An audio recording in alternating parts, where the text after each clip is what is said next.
Luc, chapitre 4. Jésus, rempli du Saint-Esprit, revint du Jourdain, et il fut conduit par l'Esprit dans le désert, où il fut tenté par le diable pendant 40 jours. Il ne mangea rien durant ces jours-là, et, après qu'ils furent écoulés, il eut faim. Le diable lui dit, « Si tu es le Fils de Dieu, ordonne à cette pierre qu'elle devienne du pain. » Jésus lui répondit, « Il est écrit, l'homme ne vivra pas de pain seulement. » Le diable, l'ayant élevé, lui montra en un instant tous les royaumes de la terre, et lui dit, « Je te donnerai toute cette puissance et la gloire de ces royaumes, car elle m'a été donnée, et je la donne à qui je veux.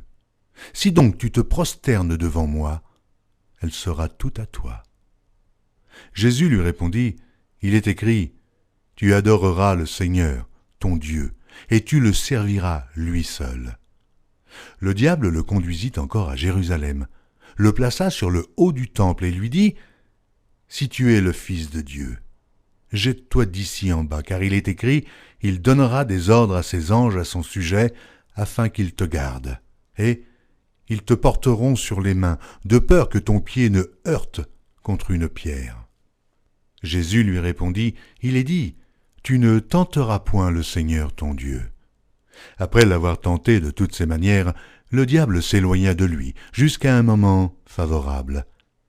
Jésus, revêtu de la puissance de l'Esprit, retourna en Galilée, et sa renommée se répandit dans tout le pays d'alentour.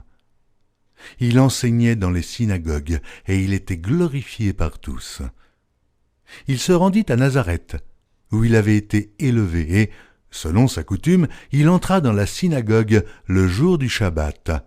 Il se leva pour faire la lecture, et on lui remit le livre du prophète Ésaïe.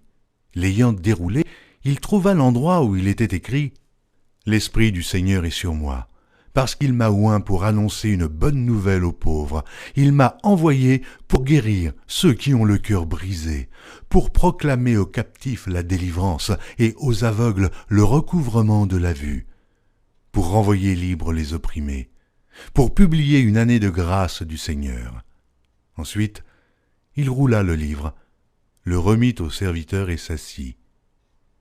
Tous ceux qui se trouvaient dans la synagogue avaient les regards fixés sur lui.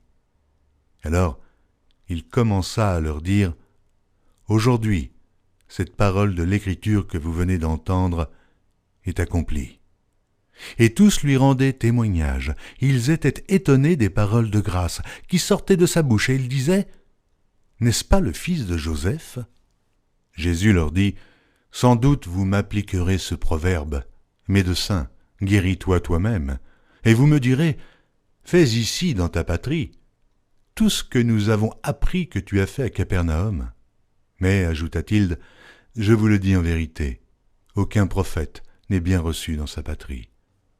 Je vous le dis en vérité, il y avait plusieurs veuves en Israël, du temps d'Élie, lorsque le ciel fut fermé 3 ans et 6 mois, et qu'il y eut une grande famine sur toute la terre, et cependant, Élie ne fut envoyé vers aucune d'elles, si ce n'est vers une femme veuve, à Sérepta, dans le pays de Sidon.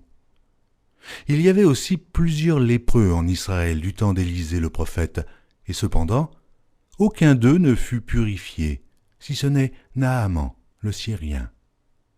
Ils furent tous remplis de colère dans la synagogue lorsqu'ils entendirent ces choses, et, s'étant levés, ils le chassèrent de la ville, et le menèrent jusqu'au sommet de la montagne sur laquelle leur ville était bâtie, afin de le précipiter en bas.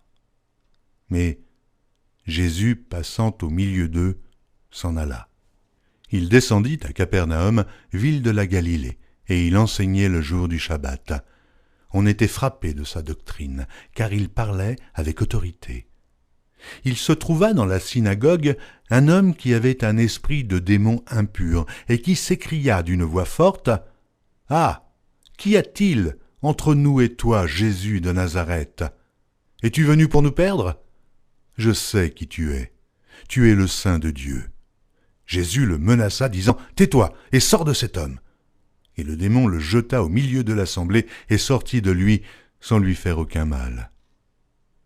Tous furent saisis de stupeur, et ils se disaient les uns aux autres, « Quelle est cette parole ?»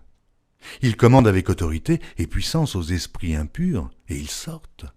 Et sa renommée se répandit dans tous les lieux d'alentour. En sortant de la synagogue, il se rendit à la maison de Simon. La belle-mère de Simon avait une violente fièvre, et ils le prièrent en sa faveur. S'étant penché sur elle, il menaça la fièvre, et la fièvre la quitta. À l'instant, elle se leva et les servit. Après le coucher du soleil, tous ceux qui avaient des malades atteints de diverses maladies les lui amenèrent. Il imposa les mains à chacun d'eux et il les guérit. Des démons aussi sortirent de beaucoup de personnes en criant et en disant « Tu es le Fils de Dieu !»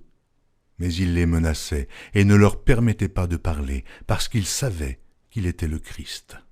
Dès que le jour parut, il sortit et alla dans un lieu désert. Une foule de gens se mirent à sa recherche et arrivèrent jusqu'à lui. Ils voulaient le retenir afin qu'il ne les quittât point. Mais il leur dit « Il faut aussi que j'annonce aux autres villes la bonne nouvelle du royaume de Dieu, car c'est pour cela que j'ai été envoyé. » Et il prêchait dans les synagogues de la Galilée.